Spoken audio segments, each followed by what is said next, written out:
You ever have a bad day, get some bad news, have to go on about your day and carry out the normal functions of the day with a heavy message? Maybe you're dealing with a family situation, a financial situation, a health situation, that you're packing around this burden, but you got to go on with life. Well, not only do you and I have those kind of days, but we run into people who have those kind of days as well. And Proverbs tells us about this, and it gives us a little insight. Chapter 12, verse 25, heaviness in the heart of man maketh it stoop. You ever run into somebody that their heart is stooping? That means to be depressed. It happens. You run into somebody and they look like they just lost their best friend. Well, they're packing around a heavy load. They're packing around something that's very depressing. Now, maybe they've just gotten some bad news, or maybe they've been dealing with something for a long time, but either way, it can happen to all of us.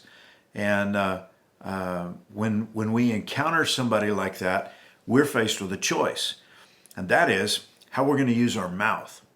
The rest of the Proverbs says this: heaviness in the heart of man maketh it stoop, but a good word maketh it glad.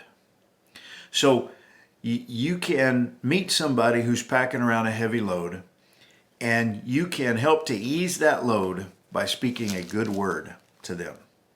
What does that mean? Well, I think Ephesians helps us with this. Chapter 4, verse 29, let no corrupt communication proceed out of your mouth.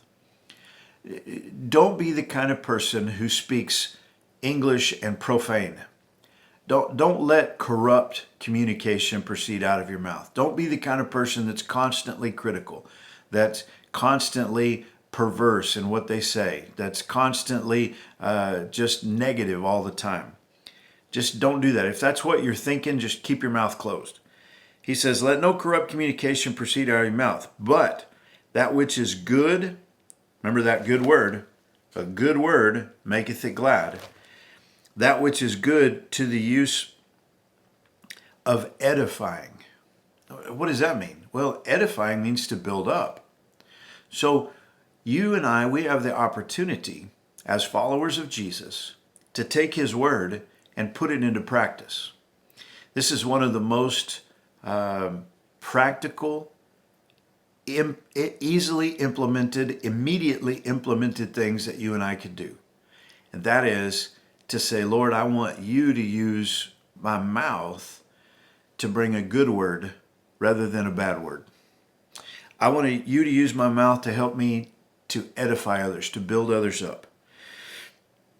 That which is good to the use of edifying, that it may minister grace unto the hearers. You and I have an opportunity to minister grace. Now, grace is a gift. Grace is a blessing. Grace is what God gives to us. We do not deserve the love, the sacrifice, the forgiveness that God gives us by his grace, but he gives it. And when we receive it, it makes us glad. It's unbelievable as we think about the incredible gift that God has given to us in giving us his Son and his word, and it is a good word. Now, he calls for you and I to minister grace to others. And so when you run into that person and you see that they're having a bad day, you can tell because they just stoop, they got a heavy heart. You and I can minister grace by speaking a good word, by building them up rather than tearing them down.